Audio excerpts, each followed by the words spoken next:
பூஜையில் சிறந்தது குரு பூஜை அல்லவா?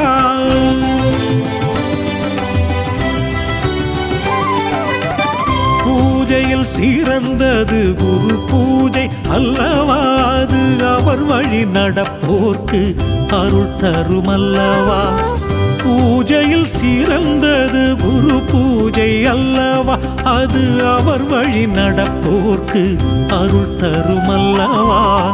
தேகத்தை குருவிடுத்து வானம் போல் உரு எடுத்து, தேகத்தை குருவிடுத்து வானம் போல் உரு எடுத்து ஞான மழை பொழிந்து நலம் தரும் பூஜை அல்லவா? ஞான மழை பொழிந்து நலம் தரும் பூஜை அல்லவா? பூஜையில் சிறந்தது குரு பூஜை அல்லவா?